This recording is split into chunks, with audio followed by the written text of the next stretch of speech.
Dá para a gente passar um recado bem passado online? O que você teria de dica simples para alguém passar a usar amanhã no Zoom, no Meet, em algum... Perfeito. Te dou 3 dicas com base em um único ponto da neurociência. O que você está falando é uma realidade. Trabalhos remotos, negociações com pessoas de vários lugares do mundo impedem que a gente gere ocitocina ao cumprimentar alguém, ao abraçar alguém. E ocitocina, para não ser muito geek aqui, muito técnico, é aquele hormônio da conexão, do rapport de vendas que a gente fala. É o que faz a gente se conectar com outra pessoa. Como ela é induzida? Pelo toque, pelo olhar. 3 coisas que a gente pode fazer numa reunião a 0 de jogo é, por exemplo, quando eu for falar com a audiência, ao invés de eu fazer o que 90% das pessoas fazem, como eu tô fazendo aqui, olhar para a tela, é você olhar para a câmera.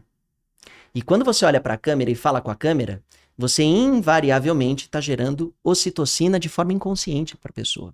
Então, é claro, eu não quero que você fique encarando a câmera e falando só com a câmera, porque aí é meio creepy. Quando você tiver um ponto importante, quando chegar num ponto alto da negociação, quando você quiser falar com uma pessoa específica, você vai olhar no olho dela e não ficar olhando a sua telinha do Zoom. 3, 4 segundos e já deu. Aí você volta para se olhar, tá tudo bem. Mas deixar de fazer isso vai comprometer a produção de ocitocina. Acho que esse é ponto 1. Ponto 2, sempre que possível, não dê umas boas-vindas para o seu convidado, simplesmente assim, bom dia, tudo bem? Seja bem-vindo para essa negociação. Que é isso que você faz quando alguém entra no seu elevador e você não conhece a pessoa. Você chega e fala assim, bom dia. Se você puder falar, bom dia, tudo bem? Prazer estar com você aqui e mostrar a palma da tua mão, você já vai instintivamente induzir ocitocina na cabeça dele. Por último, evitar o que 99% das pessoas fazem, deixar a câmera muito perto e só aparecer seu rosto. Empurra o teu computador um pouquinho, de maneira que apareça o teu torso. E à medida que você for fazer um gesto, as pessoas consigam ver, porque afinal de contas suas mãos são indicadores de confiança. E confiança tem a base ocitocina. E aproveitando esse aspecto confiança, e também levando em conta que hoje a gente está falando de crescimento e valorização, valor é algo que se percebe. Como que a comunicação estratégica, como que o storytelling podem colaborar com a valorização? Porque valorização a gente está olhando para uma percepção de sucesso no presente e sucesso no futuro. Como que essas técnicas você imagina que impactam positivamente a percepção de valor de uma empresa, Bruno? Maravilhoso. Eu gosto muito de citar, quando a gente fala de percepção de valor, um estudo feito em 2019, Edu, que chama o estudo dos objetos significativos. O que aconteceu? 2 pesquisadores entraram no eBay, compraram 200 itens, todos abaixo de $1. Premissa básica. Será que se eu adicionar storytelling muda o valor de um item? Então, um exemplo era uma cabeça de cavalo feita de borracha, utilidade nula, de 99 centavos. Contrataram pessoas que escreveram o storytelling para esta cabeça de cavalo e muitos outros dos itens e colocaram no eBay de novo. Uma cabeça de cavalo feita de borracha, olha de novo a descrição, que valia 99 centavos de dólar antes de ter uma história, foi vendida por $63 depois de ter uma história. Eu sei. Você vai me falar, não, mas Brunão, podia ter uma avó, um avô que queria pro netinho, pra netinha, pra lembrar da fazenda. Entendi. Os 200 itens foram comprados por $129 antes de terem uma história. Depois de terem a história, foram vendidos por $8.000. O CFO, você também. A gente tá falando de uma valorização de mais de 6.000%. Num item que não tem valor nenhum. A pergunta que fica para o pesquisador é por que isso acontece? Porque o nosso cérebro, quando entende a história que está sendo contada, entra numa coisa chamada transporte narrativo. Ele se vê na história. E quando ele se vê na história, ele ativa um efeito chamado efeito Halo. Não tem nada a ver com a Beyoncé, pessoal, fiquem tranquilos. A gente está falando de um efeito onde, sabe quando você vai tirar uma foto do pôr do sol? E o sol sai bem pequenininho em volta, vem uma auréola do sol, muito maior do que ele realmente é? É isso que storytelling faz na nossa cabeça.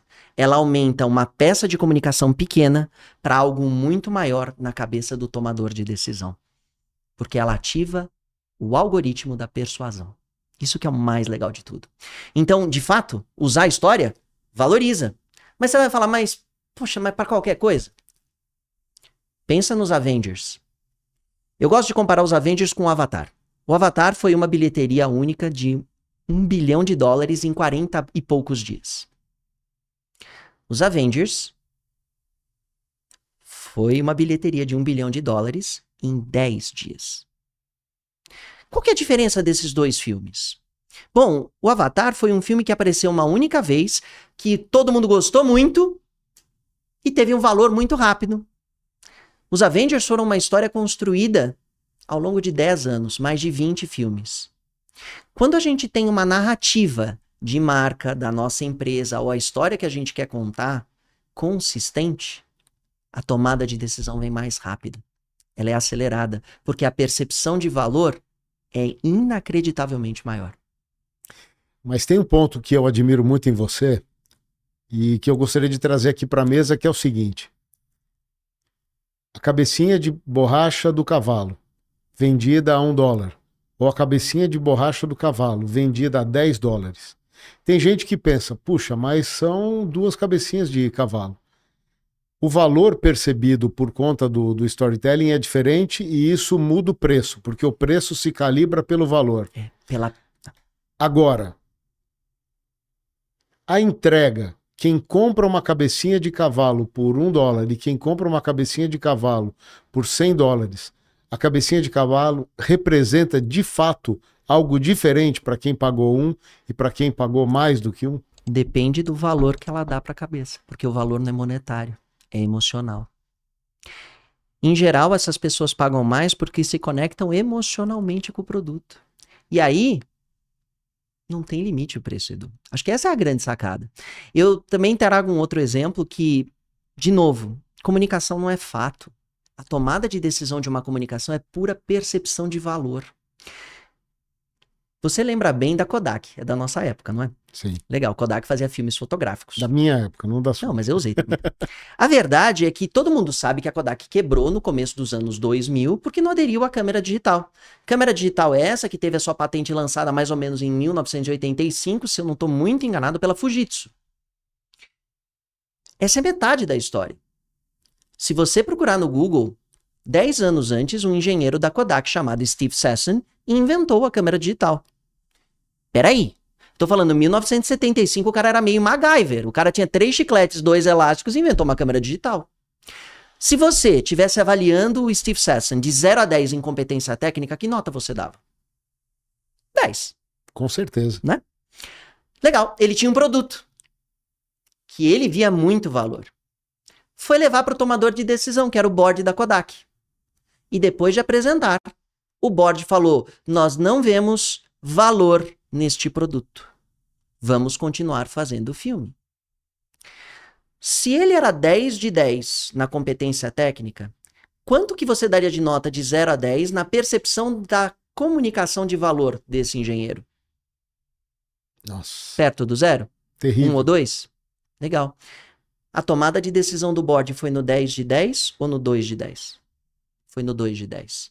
Porque o valor que nós damos para um produto depende se eu me conecto emocionalmente com ele. Isso é o que eu vejo que muitas vezes startups e empresários se perdem. Porque ficam tão apaixonados pelo produto que têm, pela solução que desenvolveram, que não sabem comunicar isso do ponto de vista do cliente.